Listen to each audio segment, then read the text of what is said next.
Les hôtesses de l'air ont ri lorsqu'un PDG noir a été brûlé avec du thé bouillant, ignorant qu'il s'agissait de son propre avion loué et que leurs actes mettraient fin à leur carrière.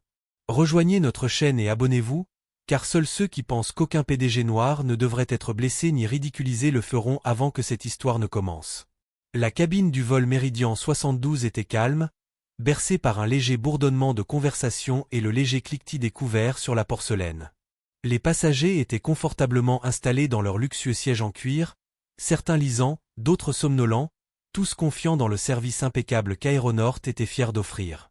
Mais sous cette apparence sereine, une tempête grondait discrètement, une tempête que personne à bord ne percevait encore. Desmond Avery se tenait droit, parcourant du regard les pages d'un rapport détaillé sur les carburants renouvelables pour l'aviation. Son costume élégant contrastait avec la douceur crème de l'intérieur de la cabine, symbole discret de l'autorité et du calme qu'il exprimait avec aisance. Pour l'observateur non averti, il n'était qu'un passager parmi d'autres en quête d'un moment de paix à 10 600 mètres d'altitude. Mais Desmond était tout sauf ordinaire. PDG de Virlux Holdings, il n'était pas là par hasard, mais par choix délibéré. Bien qu'il voyaguât rarement en avion commercial, préférant l'intimité de la flotte louée par sa compagnie, il avait cette fois-ci demandé le vol sans que son nom ne figure sur le manifeste. Il voulait observer, sans être vu, comment Aéronors traitait ses clients VIP, comment il maintenait l'image sur laquelle son entreprise comptait. Invisible pour Desmond, non loin derrière le rideau de la cuisine de service, deux silhouettes échangèrent des sourires narquois. Félix Ward, un agent de bord à accent grave peine 20 ans, serrait fermement une théière fumante dans ses mains. Ses yeux brillaient d'une ambition débridée. « On va devenir viral », murmura-t-il avec une excitation nerveuse à la limite de la folie. Félix était devenu obsédé par la capture de « moments chocs » à bord des avions, des clips qu'il publiait régulièrement sur les réseaux sociaux, dont les abonnés ne cessaient de croître. La célébrité, après tout, était à portée de clic. À ses côtés, Bryce Keenan, plus âgé, suffisant et dégoulinant d'une arrogance dangereuse, préparait l'appareil photo de son téléphone d'un geste lent et précis.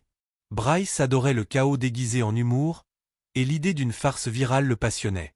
C'était son terrain de jeu. Félix jeta un coup d'œil vers la cabine et aperçut la silhouette haute et posée de Desmond. Le plan était simple, cruel et totalement téméraire.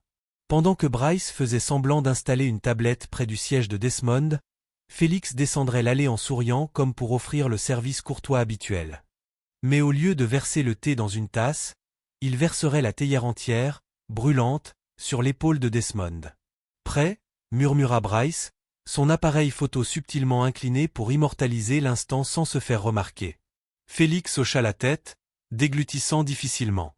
L'excitation se mêlait à un sentiment de culpabilité, mais la quête de la célébrité en ligne engourdissait sa conscience. Desmond, absorbé par son rapport, restait inconscient. Le murmure de la cabine, le léger froissement des pages, les conversations étouffées créaient un cocon de normalité autour de lui. Il ne vit pas Bryce se rapprocher, ni Félix s'approcher avec la théière fumante levée. L'équipage autour de lui se déplaçait avec une aisance éprouvée, leur sourire masquant les pensées qui subsistaient derrière des yeux fatigués. L'instant fut brisé par une clarté brutale. Sans prévenir, Félix renversa la marmite entière par-dessus l'épaule de Desmond. Le liquide brûlant ruissela le long de son bras, imprégnant le tissu de son pantalon et brûlant sa peau en dessous. Desmond ouvrit brusquement les yeux, le choc se transformant instantanément en douleur.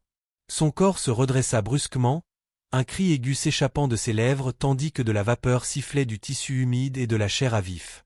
Des halètements retentirent dans la cabine. Les passagers se figèrent, les yeux écarquillés d'incrédulité. Certains se précipitèrent pour aider, tandis que d'autres fixaient la scène, se demandant s'il s'agissait d'une blague cruelle ou de quelque chose de bien pire. Le doux bourdonnement de l'avion fut remplacé par un silence tendu, épais et suffocant. Le rire de Bryce fendit l'air, un son rauque et imprudent qui ne fit qu'accroître l'horreur. Derrière le rideau, sa caméra continuait de filmer, capturant chaque mouvement d'agonie, chaque grimace gravée sur le visage de Desmond. Le sourire de Félix s'estompa, remplacé par une lueur de panique lorsqu'il réalisa la gravité de son geste. « Du calme, ce n'est que du thé », murmura-t-il, la voix brisée, essayant de maintenir sa façade. Mais ces mots sonnaient creux. La douleur brûlante était réelle, indéniable. Non loin de là, un passager se leva précipitamment, lançant des serviettes à Desmond dans une tentative désespérée de le soulager. D'autres appelèrent à l'aide, leur voix tremblante d'urgence. La main de Desmond serra instinctivement son avant-bras brûlant, ses doigts tremblants sous la chaleur torride. Le monde sembla basculer sous l'adrénaline, mais sous son calme apparent, une tempête de colère et d'incrédulité couvait. Félix marmonna quelque chose d'inintelligible et recula, se repliant vers la cuisine, sa bravade évaporée. Bryce cessa enfin d'enregistrer, son sourire laissant place à une expression pâle et mal à l'aise. La réalité de leurs actions s'effondra. Ce n'était pas le moment viral qu'ils avaient imaginé. C'était quelque chose de plus sombre. Alors que la voix du pilote grésillait dans l'interphone, demandant une assistance immédiate au service de sécurité, Desmond prit une inspiration lente et calme. Son regard se posa brièvement sur un homme assis de l'autre côté de l'allée, un inconnu dont les mots murmurés transpercèrent la tension comme une lame. « Vous venez peut-être de ruiner votre vie. » La cabine retrouva un silence fragile, l'instant suspendu dans l'air, lourd de conséquences que personne ne pouvait encore prévoir.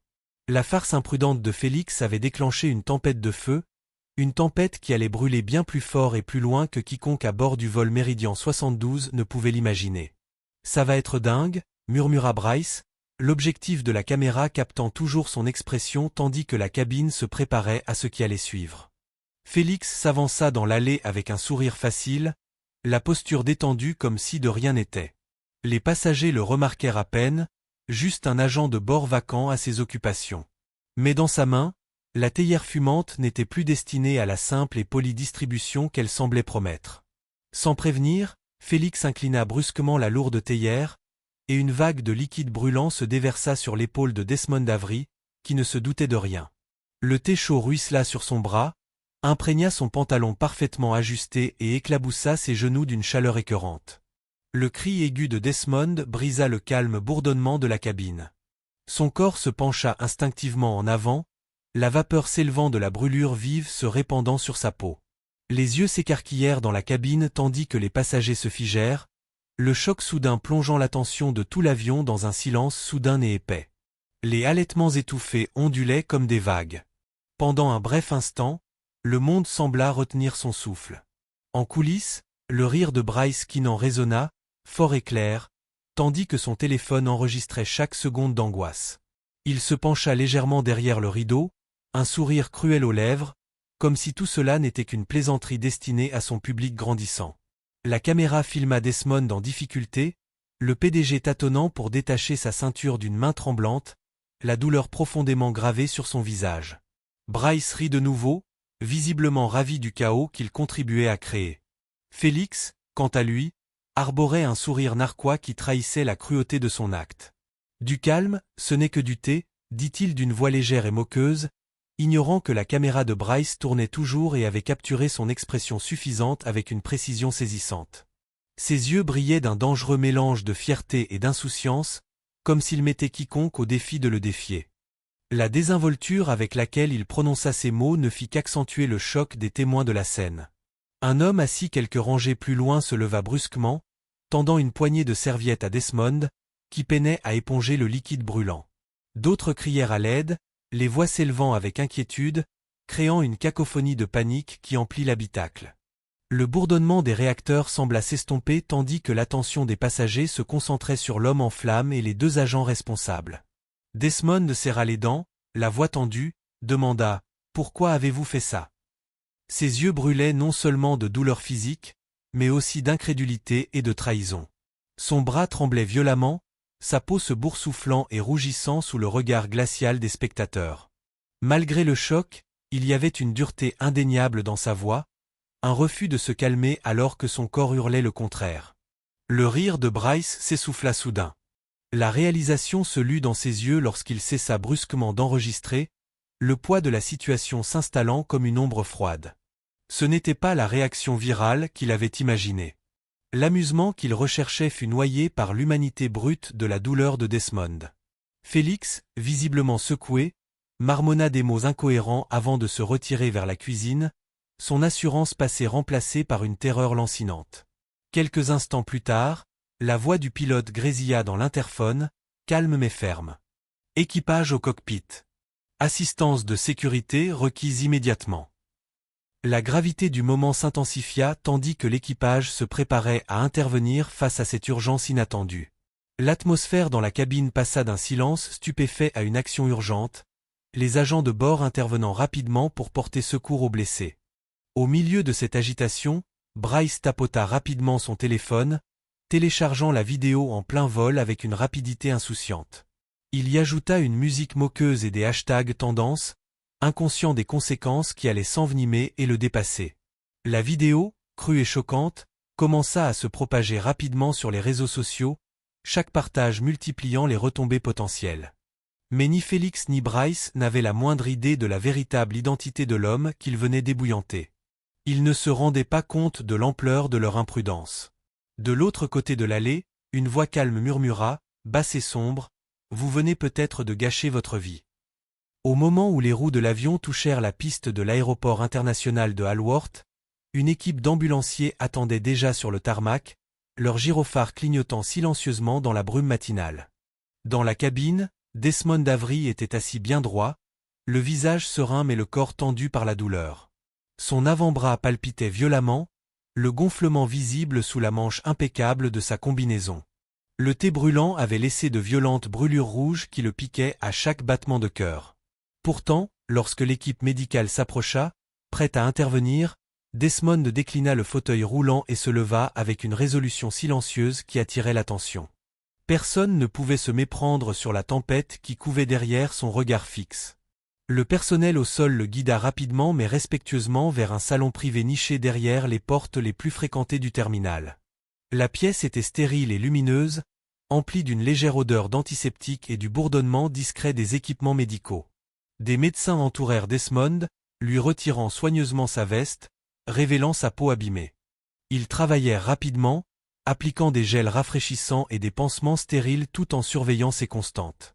Desmond resta calme, les lèvres pincées, le regard perdu dans le vide. Malgré la douleur fulgurante, aucun signe de panique ne transparaissait, seulement un calme délibéré, comme s'il préparait déjà sa prochaine action au-delà du physique. Pendant ce temps, de retour à l'aéroport, Félix Ward et Bryce Keenan furent conduits dans un petit bureau de sécurité près des portes d'embarquement. L'atmosphère était loin d'être grave dans leurs regards.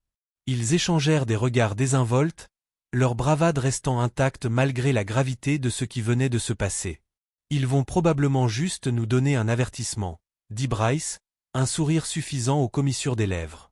Félix hocha la tête, affichant un sourire imprudent. « C'est une affaire de carrière », ajouta-t-il, confondant visiblement infamie et célébrité. La vidéo de l'incident explosait déjà en ligne, ayant dépassé les 2 millions de vues en quelques heures seulement. Mais tout le monde ne partageait pas leur nonchalance. Plusieurs étages plus haut, dans l'élégant bureau aux parois vitrées du directeur de la gestion des risques d'Aéronort, Lennox Tyrrell était assis, figé, les yeux rivés sur l'écran. La pièce était sombre, éclairée seulement par la lueur de ses multiples écrans et la faible lumière de la ville filtrant à travers les stores. Pendant la diffusion, Lennox eut le souffle coupé lorsque la caméra capta un plan net de l'homme trempé de thé bouillant. La reconnaissance le submergea comme un raz-de-marée. « C'est Desmond Avery », murmura-t-il d'une voix à peine audible. Sa main tremblait légèrement tandis qu'une sueur froide lui parcourait l'échine. Lennox avait personnellement géré le contrat de leasing. Il connaissait les enjeux. Virlux Holdings n'était pas un client comme les autres, c'était un géant mondial du carburant d'aviation renouvelable, et Desmond Avery en était le redoutable PDG. Un scandale public impliquant Desmond serait catastrophique. Poursuites judiciaires, partenariats commerciaux brisés, réputation ternie pour Aéronors. Tout cela se profilait à l'horizon comme une tempête noire. Lennox déglutit difficilement et attrapa son téléphone, composant rapidement un numéro. « Clayton », dit-il lorsque le PDG répondit. « Nous avons une situation grave. Félix Ward et Bryce Keenan. La vidéo est devenue virale, et la victime est Desmond Avery. » Clayton Mears, le PDG d'Aéronort, faisait déjà les 100 pas dans son bureau. La nouvelle le frappa au ventre. « Comment est-ce arrivé ?» demanda-t-il, la voix crispée par l'incrédulité. « Enquête interne immédiate. Suspendez les 2 employés pendant l'enquête. Et gardez l'affaire sous contrôle. » Pas de fuite. Son ton ne laissait aucune place à la discussion. De retour au bureau de la sécurité, le sourire de Félix s'évanouit brièvement lorsqu'une alerte s'afficha sur son téléphone. Ignorant que les robots de surveillance judiciaire surveillaient son compte, il actualisa à nouveau le compteur de vues de la vidéo, toujours aussi satisfait. Ils ne savent toujours pas qui il est. Desmond était assis tranquillement dans la suite faiblement éclairée de l'hôtel, son bras blessé reposant lourdement sur la table en acajou poli. La gaze blanche enroulée autour de son avant-bras était légèrement tachée de sang séché, un rappel brutal de la douleur qui couvait sous son air calme. Le bourdonnement lointain de la circulation urbaine filtrait par la fenêtre ouverte, contrastant fortement avec la tempête qui grondait dans son esprit.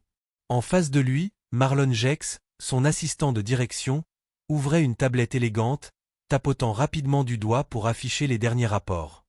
La vidéo a explosé, dit Marlon d'une voix basse mais pressante. 5,8 millions de vues en seulement 4 heures. Et les réactions, eh bien, elles sont partout. Certains pensent que c'est une blague, une farce. Rire et partager sans connaître la vérité. Mais d'autres parlent d'agression, d'insultes pures et simples. Les hashtags sont déjà tendance dans le monde entier. Desmond ne quittait pas des yeux le paysage urbain par la fenêtre. Le soleil se couchait, projetant de longues ombres qui s'étendaient dans la pièce, reflétant le poids qui pesait sur sa poitrine. « Ils ont fait ça pour attirer l'attention », dit-il finalement d'une voix ferme mais posée, « alors accordons-leur toute l'attention qu'ils peuvent. » Ces mots portaient le poids d'un homme qui comprenait le pouvoir du silence, mais aussi celui, bien plus grand, de la révélation. Marlon leva les yeux, les sourcils froncés. « Êtes-vous sûr de vouloir rendre l'affaire publique ?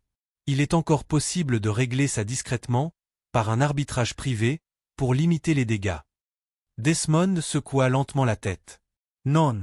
Si nous restons silencieux, ils gagnent.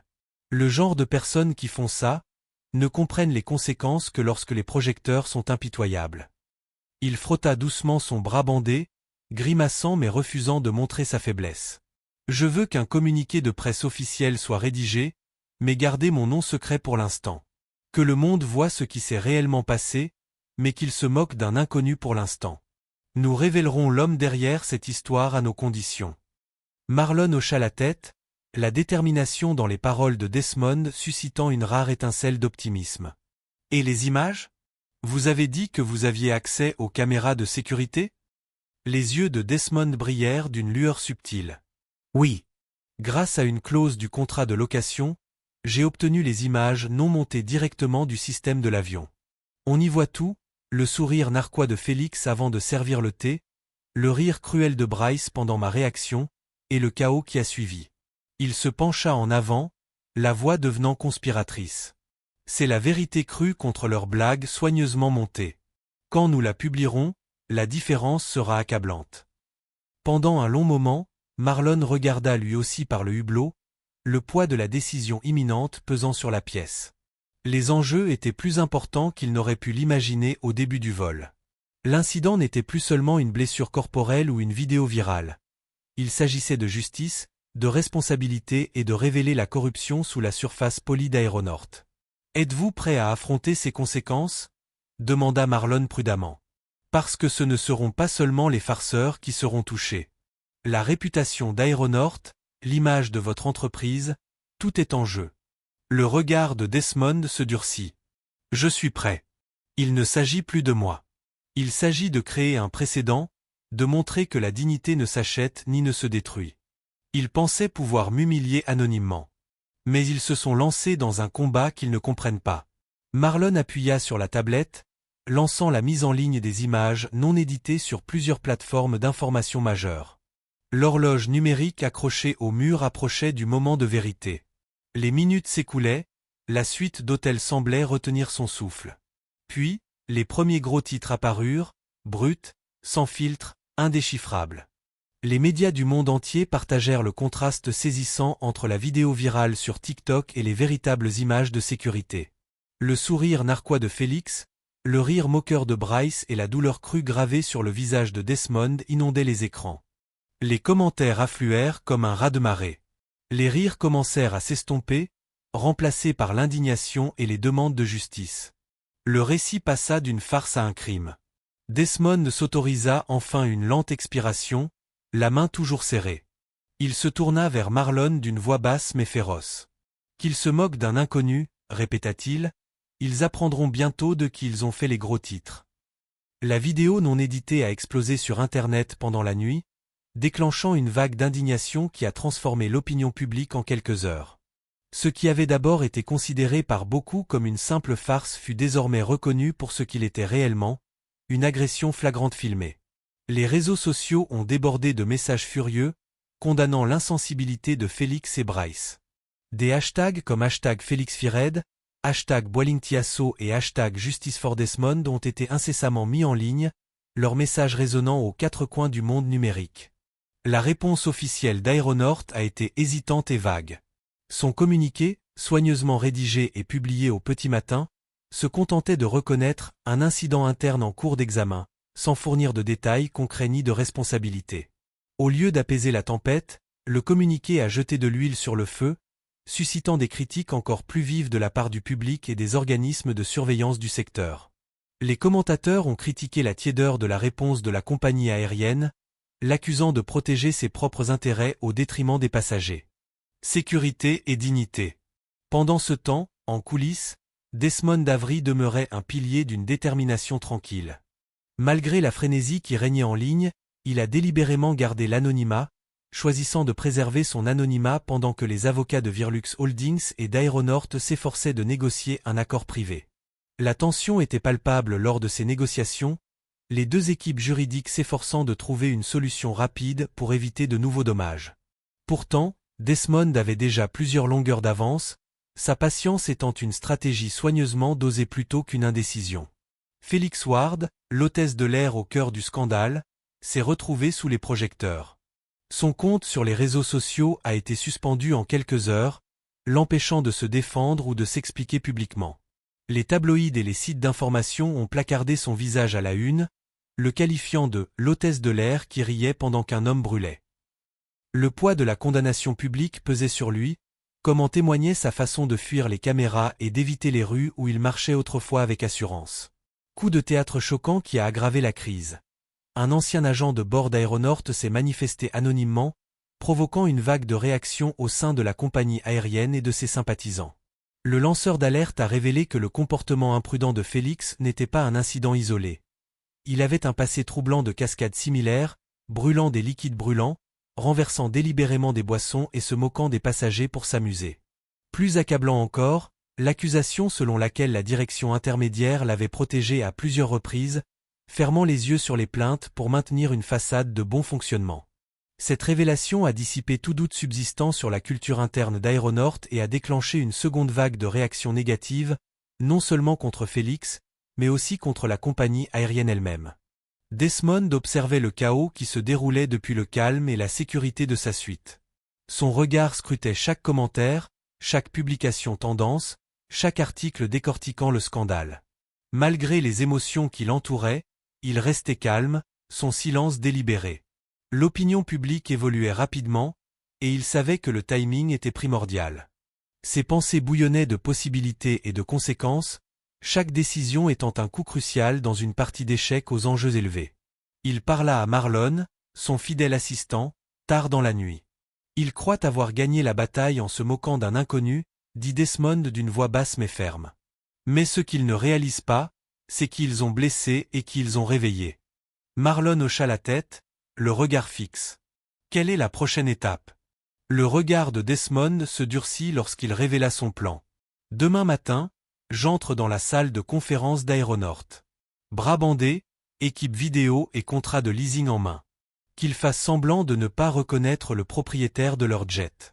Dès que Desmond Avery franchit les portes vitrées du siège social élégant d'Aeronort, en centre-ville, l'atmosphère changea de façon palpable. Des murmures parcouraient les couloirs, et le murmure des conversations d'affaires se transforma en un silence gêné. La salle de conférence, habituellement un lieu de délibération sereine, vibrait désormais d'une excitation intense. Les cadres qui avaient passé la matinée à tenter de deviner l'identité du représentant Virlux furent pris au dépourvu lorsque l'homme entra, calme, posé et résolu. La présence de Desmond emplit la pièce avant même qu'il ne prenne la parole. Vêtu de son costume bleu marine sur mesure, le bras gauche soigneusement enveloppé de gaz suite aux brûlures subies quelques jours plus tôt, il dégageait une autorité tranquille qui faisait tourner les têtes. Derrière lui, Marlon Jex, son fidèle assistant exécutif, avançait avec une discrétion maîtrisée, une élégante mallette noire à la main. Un caméraman, sommé de rester discret mais prêt, le suivait en silence, capturant chaque instant, chaque pas, chaque expression, comme si cette réunion était déjà un spectacle destiné au grand public. Clayton Mears, PDG d'Aeronort, se leva précipitamment pour le saluer, un sourire forcé aux commissures des lèvres. Ses yeux sombres brillaient d'inquiétude, pressentant la tempête sur le point de se déchaîner. Mais Desmond coupa court aux politesses d'un simple geste, une main levée, faisant signe à Clayton de rester assis. Le silence se fit instantanément. « Asseyez-vous » dit Desmond d'une voix calme mais imprégnée d'une détermination inébranlable. Son regard parcourut la pièce, s'attardant sur chaque visage, sans ciller, scrutant. Lentement, il posa le contrat de location relié en cuir sur la table en acajou poli. Le document était ouvert, page surlignée d'un jaune vif, section détaillant les droits, les responsabilités, et surtout, le droit de Desmond à visionner les images de sécurité en vol. À côté, une clé USB brillait sous les néons. Ceci, annonça Desmond en faisant glisser la clé avec une précision délibérée, ce sont les images de votre propre avion. Son regard perçant se fixa sur celui de Clayton. Vous devriez les visionner avant que votre équipe juridique ne tente de réécrire l'histoire. La salle se raidit. L'assurance de Clayton vacilla, une déglutition sèche trahissant la soudaine oppression dans sa gorge. Il échangea des regards inquiets avec l'avocat assis à côté. Personne n'avait anticipé cette confrontation aussi directe, ni avec des preuves aussi accablantes mises à nu. L'homme brûlé sur la vidéo, victime d'un acte humiliant et imprudent, n'était pas un passager anonyme, mais le client même qui avait loué 4 avions à Aeronorth pour la campagne d'image mondiale de Virlux. L'ironie était cruelle, presque cruelle. Desmond se pencha en avant, sa voix ferme mais tranchante, tranchant le silence comme un scalpel. Vous n'avez pas protégé vos passagers. Il marqua une pause, laissant les mots reposer comme un verdict. Vous n'avez pas correctement évalué votre personnel. Ses yeux se plissèrent légèrement, la frustration et la déception transparaissant dans son calme apparent. Vous avez manqué d'humanité. Un murmure parcourut les cadres, mais la présence imposante de Desmond étouffa toute interruption. Maintenant, poursuivit-il d'une voix plus basse mais plus intense, vous allez échouer publiquement, si nous ne parlons pas. La tension dans la salle s'épaissit, presque suffocante. Des caméras discrètement dissimulées dans les coins et tenues par le caméraman enregistraient chaque syllabe, chaque subtile variation d'émotion.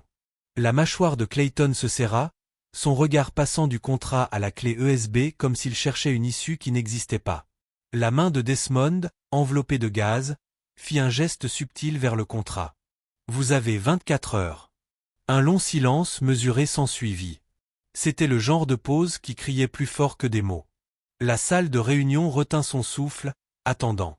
Et ensuite, dit Desmond d'une voix basse mais résolue, je m'adresse au monde entier. La gravité de cette déclaration pesait lourd dans l'air. Personne ne doutait que Desmond était sincère. Ce n'était pas une menace, c'était une promesse. Les conséquences seraient rapides, publiques et irréversibles. Il n'a jamais été question de thé, mais de dignité. Dès que Desmond sortit de la salle de réunion, l'atmosphère au siège d'Aeronorth passa de la tension à la frénésie. Clayton Mears, le PDG de la compagnie aérienne, ordonna sans tarder le visionnage immédiat des images de sécurité. Tous les dirigeants et conseillers juridiques furent convoqués à une réunion de crise convoquée à la hâte. Tandis que la vidéo était diffusée sur le grand écran de la salle de conférence, la vérité ne pouvait plus être ignorée. Le sourire de Félix Ward en versant le thé brûlant était indéniable, une expression loin du remords, frisant la joie cruelle. Pire encore, le rire rauque et moqueur de Bryce qui n'en résonna dans le système audio de la cabine, capté avec une clarté cristalline par les microphones de l'avion. La juxtaposition de la douleur atroce de Desmond et de l'insensibilité des hôtesses de l'air était accablante. Dans la salle de réunion exiguë, les conseillers juridiques fronçaient les sourcils. Licencier Félix et Bryce maintenant pourrait être perçu comme un aveu de culpabilité, avertit un avocat d'une voix ferme mais grave. Nous devons agir avec prudence. Cela pourrait dégénérer en litige massif. Mais l'équipe des relations publiques était inflexible. Attendre plus longtemps risque de causer des dommages irréparables, rétorqua la responsable des relations publiques, le regard pétillant d'urgence. La réaction des réseaux sociaux est déjà en train de monter. Nous devons agir avec détermination, sinon nous perdrons complètement le contrôle du récit. Pendant ce temps, Desmond regagnait sa suite privée, le bras lourdement bandé, mais sa détermination inébranlable. Marlon Jex, son fidèle assistant exécutif, se tenait là, l'air calme mais déterminé. « J'ai déjà réservé la salle de conférence de presse en centre-ville », dit Marlon à voix basse, en lui tendant un dossier rempli de détails logistiques et un projet de déclaration. Les médias cherchent désespérément des réponses. Des hashtags comme hashtag #KIAE accent aigu TE accent aigu BURNE accent aigu et hashtag PDG silencieux sont en vogue dans le monde entier. Desmond acquiesça sans un mot, son esprit s'agitant à toute vitesse sur l'échiquier des coups à venir. Dehors, Felix Ward avait disparu des réseaux sociaux et de toute communication depuis l'incident. Mais des journalistes déterminés le retrouvèrent devant son modeste immeuble. Sous les flashs des appareils photo, Félix réapparut, le visage pâle et les yeux perçants de nervosité. Sa voix tremblait tandis qu'il tentait de s'excuser sans conviction. Je ne voulais pas que ça aille aussi loin. C'était censé être une farce. Mais le mal était fait. Internet était impitoyable. Des détectives en ligne, armés d'extraits d'interviews et d'aperçus du visage de Desmond, finirent par relier les points. En quelques minutes, l'identité de Desmond Avery explosa sur les fils d'actualité de plus de 40 pays, sa dignité sereine symbolisant désormais la lutte contre la cruauté. Lorsqu'un journaliste a interpellé Desmond pour lui demander pourquoi il était resté silencieux si longtemps, il a répondu à la question d'un regard mesuré. Parce que le timing est primordial quand on a affaire à des gens qui ne comprennent que la pression, a-t-il dit d'une voix ferme et inébranlable. Ces mots flottaient dans l'air, empreints d'une détermination tacite et du poids de la bataille à venir. Il pensait que le silence était une faiblesse, mais c'était une stratégie. Si ce moment vous a fait bouillir le sang et vous a fait mal au cœur, ne restez pas silencieux.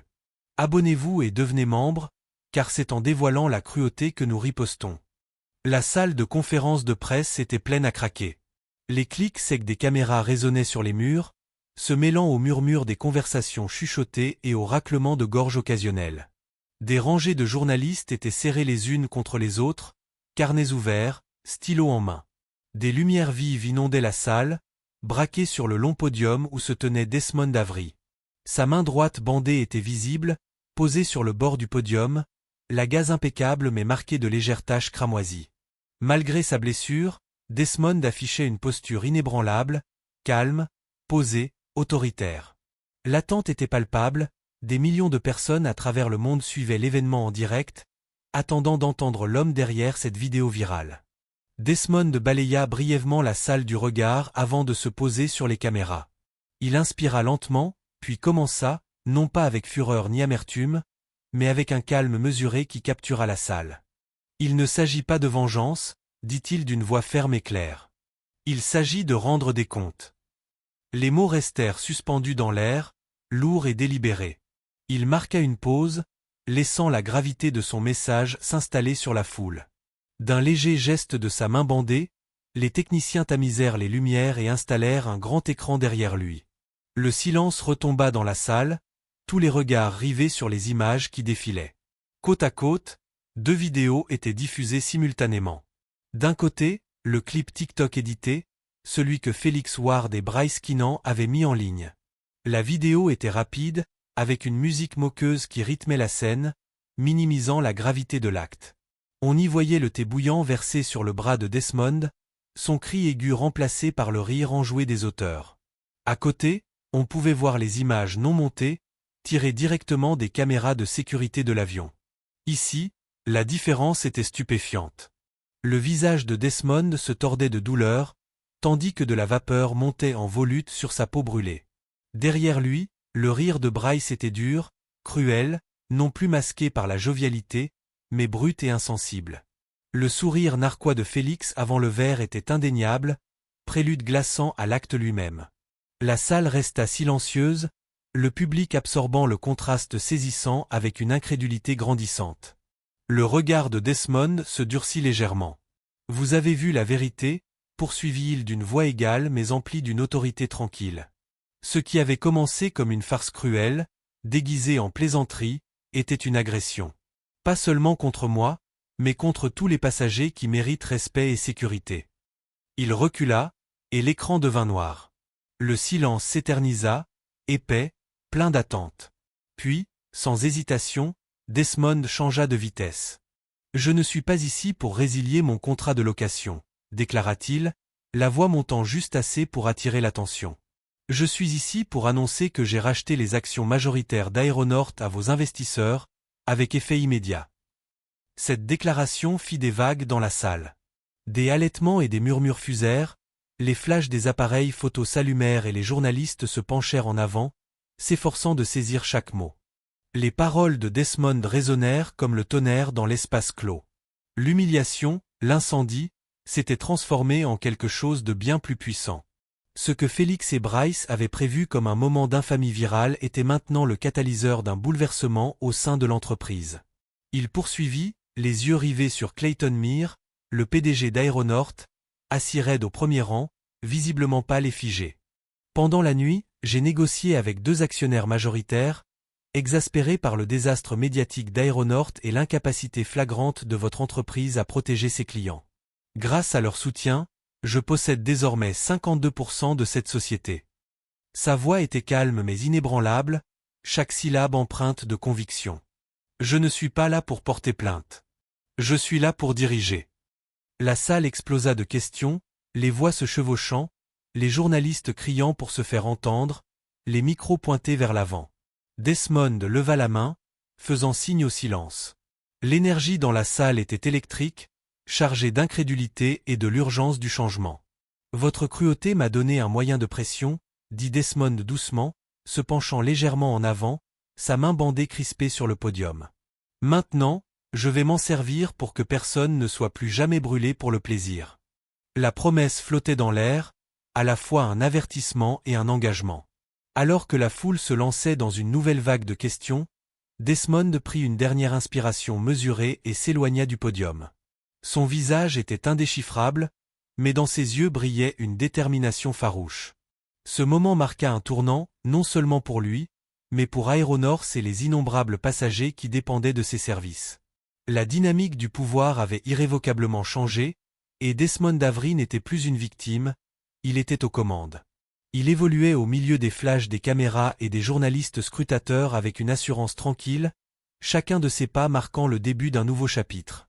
Quand on sème le trouble chez quelqu'un, il ne porte pas plainte, il prend les devants. Félix et Bryce furent licenciés en quelques heures. La nouvelle arriva rapidement, presque comme une tempête qui éclate après un long silence tendu.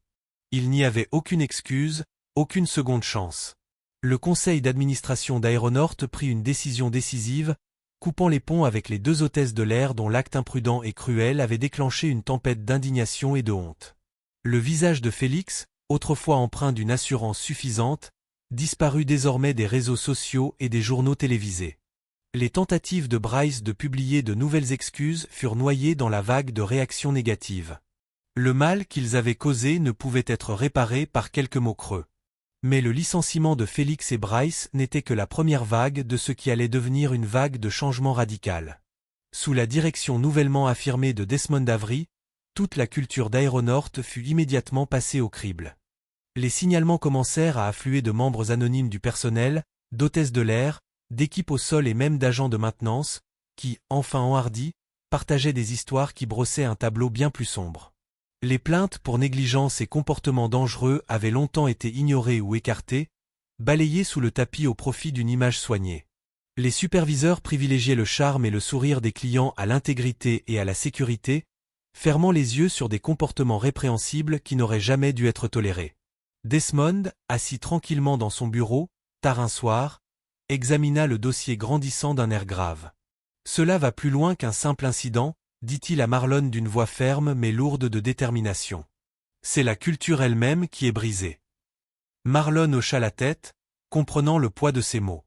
L'enjeu n'était plus seulement une question de réputation, des vies pourraient être en danger. Aeronort a immédiatement lancé un audit interne complet. Chaque service a été examiné avec une précision implacable, chaque procédure réévaluée. Desmond a exigé que chaque vol soit désormais soumis à une double analyse, un système conçu pour garantir la responsabilité et la transparence. Un seul angle de caméra ou le témoignage d'une seule personne ne ferait plus foi.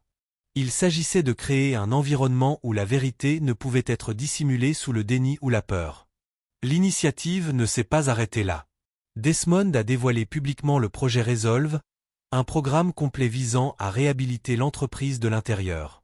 Des ressources en santé mentale ont été mises en place pour les travailleurs de l'aviation aux prises avec le stress et l'épuisement professionnel, reconnaissant ainsi qu'une main-d'œuvre en bonne santé était la base de vols sûrs.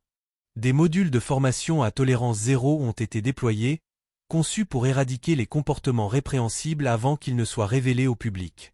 Pour la première fois dans l'histoire d'Aéronort, l'entreprise mettait véritablement l'accent sur l'humanité derrière les uniformes. Pendant ce temps, le monde de Félix s'effondrait. Les tentatives de redorer son blason furent accueillies avec dédain et silence. Ses comptes sur les réseaux sociaux furent bloqués, ses appels téléphoniques ignorés. Aucune compagnie aérienne n'osa lui proposer un poste. Des ennuis judiciaires se profilaient alors que les procureurs l'approchaient discrètement, enquêtant sur des accusations de mise en danger imprudente et d'agression. Les conséquences de ces actes irréfléchis allaient bien au-delà des vidéos virales et de l'humiliation publique. Au cœur de ce bouleversement, Desmond garda les pieds sur terre. Bien que les projecteurs les retrouvaient avec une intensité renouvelée, il déclina les demandes d'interview, se détournant de l'éclat des gros titres sensationnels. Lors d'un rare moment passé avec Marlon, il réfléchit aux leçons profondes que l'incident avait révélées. « Il ne s'agissait jamais de moi », dit-il doucement, le regard distant mais ferme. Il s'agissait de ce que les gens laissaient passer au nom de la popularité. Marlon, adossé au cadre de la fenêtre, croisa les bras pensivement. « Et que se passe-t-il quand la mauvaise personne est blessée » ajouta-t-il d'une voix basse mais résolue. Le regard de Desmond croisa celui de Marlon, un accord tacite s'établit entre eux. Le chemin à parcourir était long et incertain, mais les premières étapes cruciales avaient été franchies. L'histoire ne se résumait plus à une punition, mais à une transformation, à une responsabilité et à l'espoir que quelque chose de significatif puisse renaître des cendres de l'insouciance. Certains recherchent la gloire, mais moi, je préfère l'impact. La lumière matinale filtrait doucement à travers les hautes fenêtres du bureau de Desmond Avery, projetant de longues ombres sur l'élégant bureau en acajou où la fine cicatrice sur son avant-bras reposait sur une surface polie. La brûlure, souvenir brutal de l'incident qui avait bouleversé toute une industrie, ne palpitait plus de douleur. Au lieu de cela, elle vibrait d'une détermination, un signal discret de responsabilité gravé dans sa peau. Desmond se rassit dans son fauteuil en cuir, le regard fixé sur la lettre ouverte devant lui. L'écriture était hésitante mais sincère, écrite par un adolescent qui avait essuyé des moqueries pour un trouble de la parole lors d'un vol. Les mots du garçon étaient simples mais avaient un poids immense. Tu as montré au monde que la dignité compte. La lettre fit vibrer au plus profond de la poitrine de Desmond, un mélange d'humilité et de détermination. Ses doigts caressèrent le bord du papier, comme s'ils retenaient le courage du garçon à travers l'encre et le papier. Malgré les profonds changements subis par Aéronors Aviation, l'esprit de Desmond était agité. L'opinion publique était une force capricieuse, capable de changer de cap à tout moment.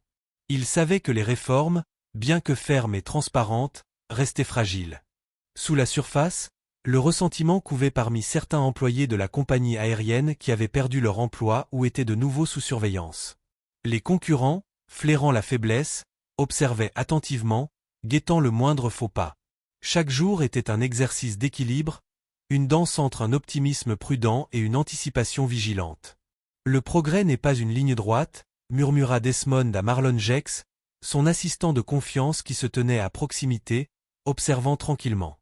Le regard perçant de Marlon reflétait sa compréhension.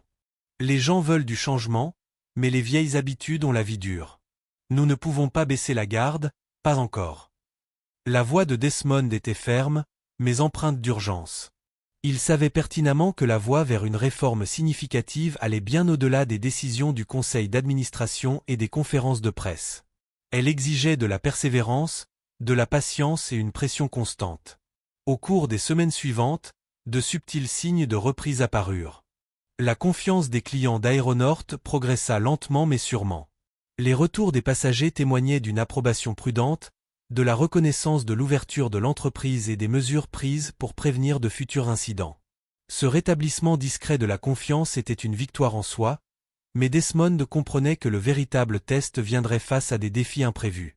De manière inattendue, des appels téléphoniques commencèrent à arriver d'autres compagnies aériennes, des entreprises aux prises avec leurs propres crises internes.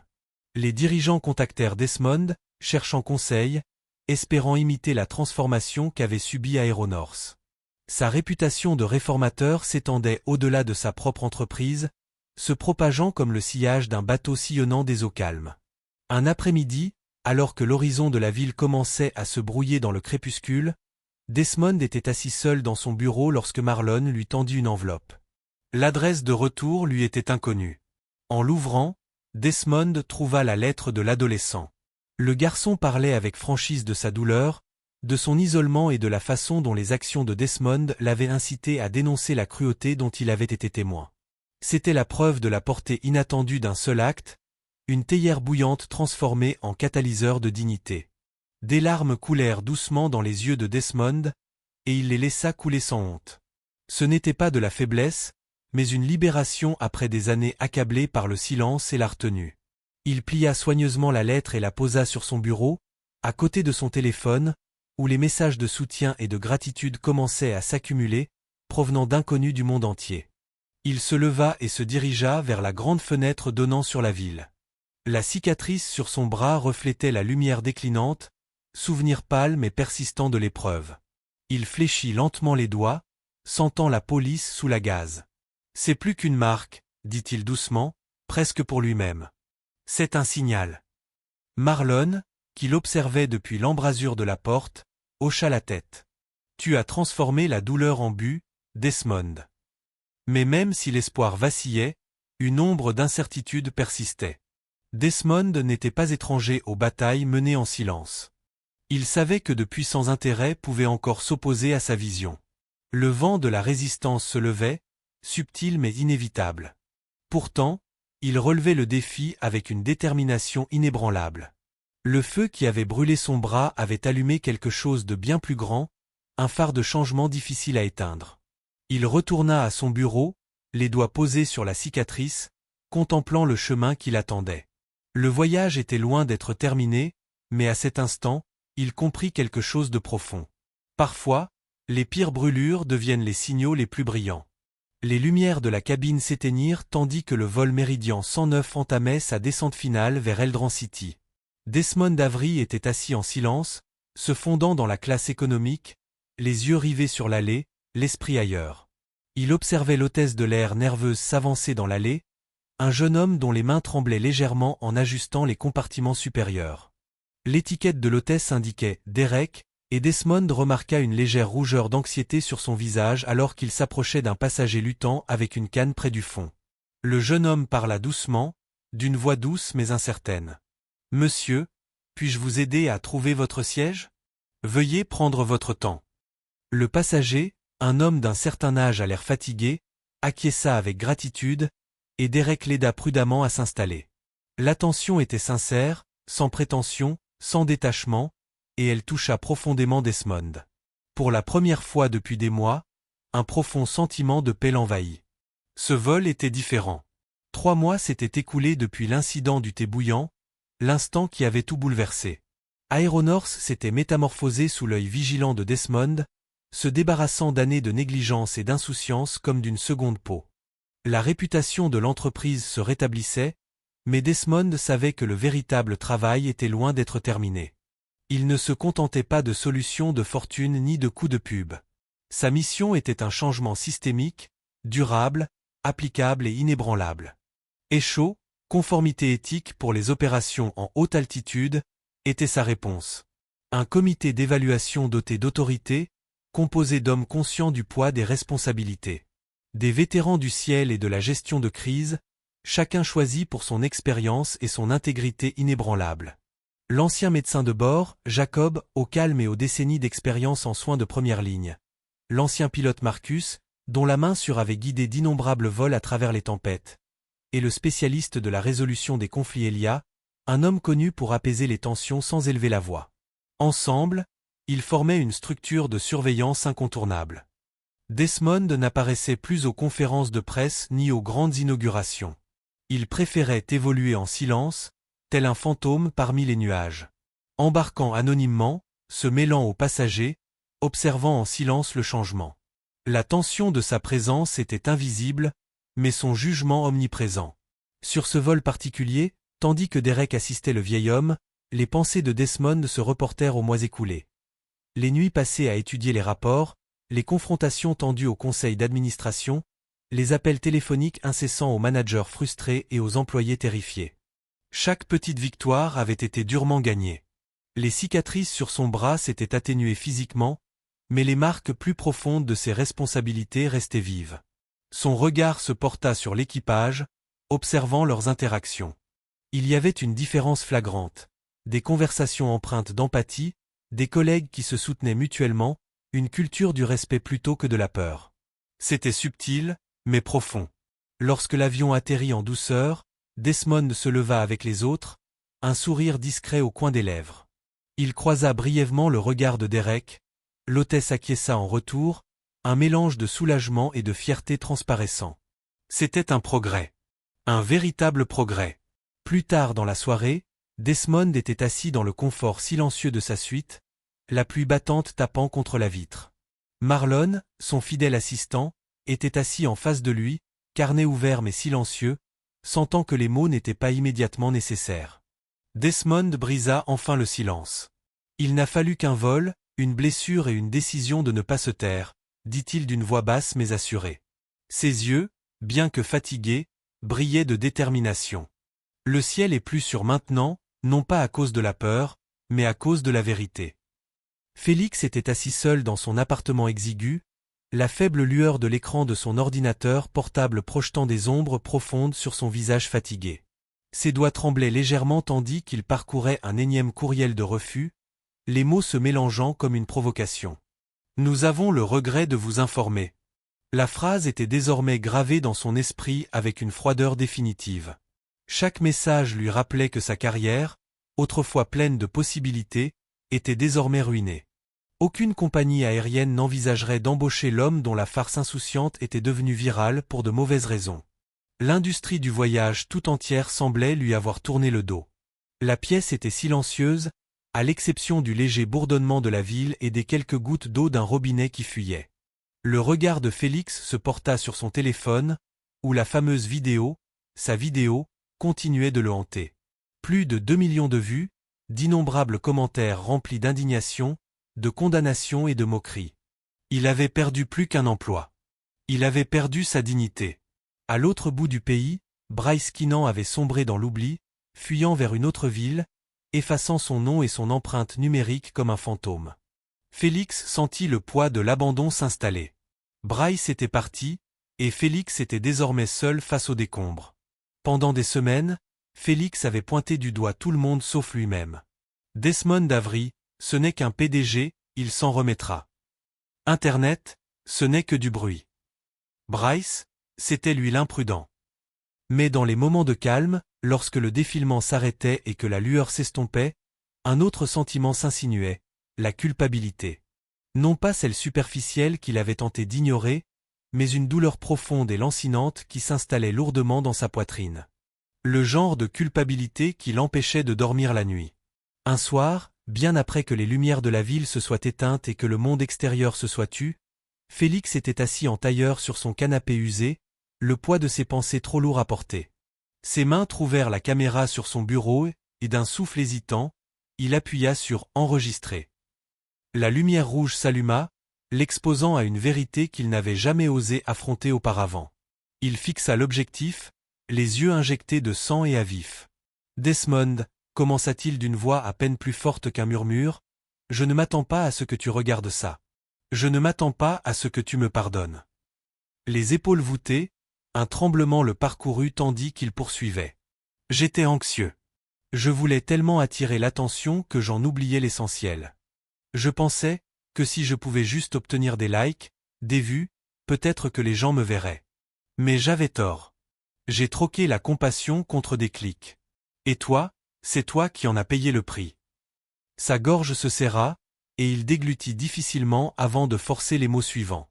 Tu m'as montré ce que signifie être digne, même quand c'est toi qui souffres. La caméra capta le tremblement de sa lèvre, la larme traçant un sillon solitaire sur sa joue. Mais tandis qu'il parlait, les doigts de Félix planèrent sur le bouton « Envoyer », puis hésitaient. Le message n'était pas destiné au public, c'était sa confession, ses excuses dans la forme la plus intime. Il éteignit la caméra et se laissa aller en arrière, le silence pesant à nouveau. Dans cette petite pièce sombre, Félix affronta une vérité bien plus lourde que n'importe quel châtiment. La prise de conscience qu'il avait blessé quelqu'un de bien plus grand que lui, et que la vraie force ne se mesurait pas à la célébrité virale, mais à la grâce d'endurer la souffrance sans se perdre. C'était le début d'un long chemin incertain, un voyage qui pourrait mener à la rédemption, ou à un désespoir plus profond. Pour l'instant, Félix était assis avec ses regrets, sachant que parfois les leçons les plus dures ne viennent pas des autres, mais sont celles que l'on s'apprend soi-même. Desmond était assis seul dans son bureau, le rythme régulier de la pluie claquant contre les hautes vitres rythmant le lent rythme de ses pensées. Dehors, la ville se brouillait en traînées grises et argentées, mais à l'intérieur, tout était net et précis. La nouvelle venait de tomber, une compagnie aérienne concurrente, autrefois peu encline à ses efforts, avait officiellement adopté le protocole de certification des shows. L'effet d'entraînement était indéniable, les unes après les autres, d'autres compagnies suivaient le mouvement. Cette victoire silencieuse ne fit pas l'unanimité, aucun titre ne clamant son nom sur les écrans. Au contraire, c'était une révolution silencieuse qui s'installait au plus profond de l'industrie aéronautique. Il s'adossa à son fauteuil en cuir, les yeux rivés sur l'horizon maculé de pluie, repensant au parcours qu'il avait mené jusqu'ici. Le thé brûlant, les vidéos virales, les batailles d'entreprise, tout cela lui semblait lointain maintenant, et pourtant son poids persistait. Les normes du conseil d'administration des shows se répandaient comme une traînée de poudre, remodelant une industrie autrefois enlisée dans la négligence et la cruauté. La voix de Desmond brisa le silence tandis qu'il parlait doucement dans la pièce, comme s'il partageait un secret avec les ombres. « Je n'ai rien gagné », dit-il d'un ton ferme mais lourd. « J'ai juste refusé de perdre les yeux fermés. » Marlon, debout près de la porte, hocha doucement la tête. L'assistante de direction avait été une présence constante tout au long de cette épreuve, son ancre sereine dans la tempête. « Tu as établi une nouvelle norme, Desmond. On m'écoute enfin. » Les doigts de Desmond parcoururent distraitement la légère cicatrice qui courait le long de son avant-bras, la marque laissée par le thé bouillant. Elle avait disparu d'un rouge intense pour devenir une ligne pâle et délicate, mais il refusait de la dissimuler. Pour lui, ce n'était pas une blessure à cacher, mais un insigne à porter, un symbole d'endurance et de détermination. Cela lui rappelait quotidiennement que le véritable leadership ne naît pas du confort, mais du courage d'affronter la douleur et l'injustice de front. La pièce était emplie d'une résolution silencieuse. Le regard de Desmond se porta sur l'écran élégant de son bureau, affichant les flux de données du dernier projet de Virlux, une IA révolutionnaire de surveillance des avions. Ce système était conçu non seulement pour améliorer l'efficacité énergétique ou la navigation, mais aussi pour préserver l'expérience humaine à chaque vol. Il analysait les schémas de tonalité, de fréquence et même les signatures thermiques dans les zones réservées au personnel de cabine, signes avant-coureurs de détresse, de mauvaise conduite ou d'abus. La technologie, pensait-il, pouvait être un puissant garant de la dignité si elle était utilisée avec soin. Pourtant, malgré ces progrès, Desmond sentait la tension familière de la responsabilité se resserrer autour de lui. Le changement n'était jamais facile. Les géants de l'industrie réfractaires aux réformes, les rumeurs de sabotage des entreprises et l'ombre de ceux qui s'accrochaient encore à des pratiques obsolètes et toxiques représentaient des menaces constantes. Il savait que l'influence croissante des shows attirait autant d'ennemis que d'alliés. Son téléphone vibra doucement, le faisant revenir. Un message d'un collègue du conseil d'administration apparut, adoption du protocole confirmé. La prochaine phase commence. Desmond serra les dents, sachant que ce n'était qu'un début. La lutte pour un changement durable exigerait plus que des politiques. Elle exigerait vigilance, courage et une détermination sans faille. Il se leva et se dirigea de nouveau vers la fenêtre, la pluie ruisselant comme le temps qui passe. On n'enterre pas la douleur, murmura-t-il d'une voix à peine audible par-dessus la tempête. On construit avec elle. Cette cicatrice sur son bras était plus que superficielle. C'était une promesse, la promesse qu'aucune blessure ne passerait inaperçue, aucune injustice sans réponse. Desmond Avery n'était plus seulement un homme brûlé. Il était le symbole de ce qui pouvait renaître des cendres, une force tranquille remodelant le ciel. On n'enterre pas la douleur, on construit avec elle. Dès le début de la cérémonie, pas de fanfare, pas de flash d'appareil photo, pas de grand discours. C'était une réunion silencieuse, tenue dans une modeste salle de conférence du siège de Virlux, loin des regards du public. L'espace était doucement éclairé, avec des plafonniers chaleureux projetant de doux reflets sur une scène modeste et des rangées de chaises occupées par des hommes, des survivants de brûlures, d'anciens employés de compagnies aériennes et des hôtesses de l'air qui avaient suivi les programmes de formation que Desmond avait contribué à mettre en place. L'air était chargé d'une atmosphère de révérence, de guérison et de gratitude inexprimée. Desmond Avery se tenait au fond, la posture détendue mais l'esprit alerte, la fine trace de la cicatrice sur son avant-bras visible sous la manche retroussée de sa chemise impeccable.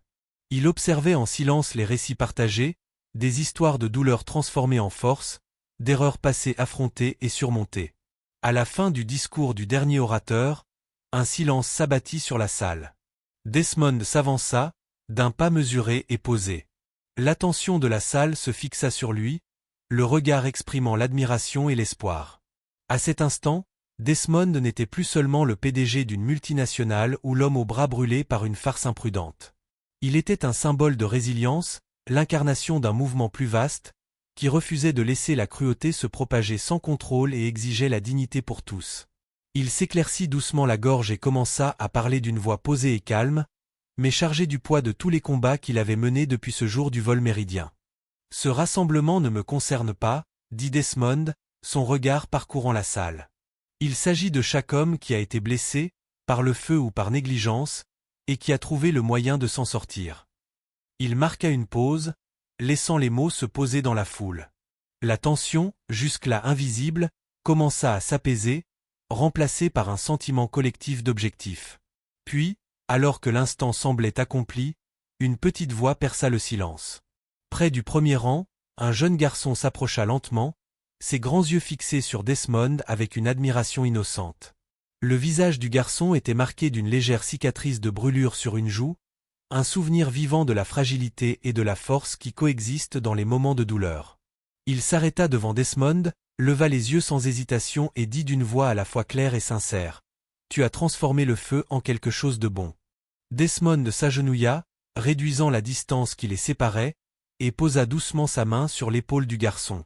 Son regard s'adoucit, les années de lutte se transformant en une gratitude silencieuse. « Parfois, dit-il, les pires moments ont le plus grand sens. » Sa voix avait un poids qui résonnait non seulement aux oreilles du garçon, mais aussi dans chaque âme présente. C'était une vérité née de la souffrance, de l'endurance et d'un choix, le choix de transformer l'humiliation en espoir. De l'autre côté des fenêtres, le soleil commençait à se coucher sur la baie d'Eldran, projetant de longues ombres dorées sur l'eau. La pièce, bien que close et intime, semblait connectée à quelque chose de vaste et de durable, l'horizon où la lumière rencontrait l'obscurité et où se forgent de nouveaux commencements. Desmond se leva lentement, jetant un dernier long regard à la mer de visages devant lui. Chaque homme présent portait sa propre histoire d'épreuve et de guérison, et tous étaient liés par l'héritage d'un changement né d'un incident unique et douloureux, mais qui s'était transformé en quelque chose de bien plus vaste. Avec un hochement de tête à la fois définitif et prometteur, Desmond se tourna vers la sortie. Point n'était besoin d'applaudissements, point n'était besoin de fanfares. Son parcours, il le savait, était loin d'être terminé. L'incident du thé bouillant avait allumé une étincelle, celle qui avait déclenché une prise de conscience et une transformation qui se répercuterait bien au-delà de cette salle, bien au-delà de tout titre. Lorsqu'il pénétra dans le couloir silencieux, le poids de ce parcours reposait sur ses épaules, ferme et inflexible. Ils ont essayé de faire de moi un gros titre, mais je suis devenu un héritage. Ils pensaient que ce n'était qu'une farce, mais leurs actions ont détruit leur avenir. Si vous défendez la justice, la responsabilité et le respect, abonnez-vous et rejoignez la chaîne. Ensemble, nous nous élèverons. Avertissement, L'histoire que vous venez de regarder est une fiction créée pour mettre en lumière les dangers de la cruauté et de la négligence, ainsi que l'importance du respect et de la responsabilité. Son objectif est de sensibiliser, de promouvoir l'empathie et d'encourager des discussions constructives sur la justice et le professionnalisme.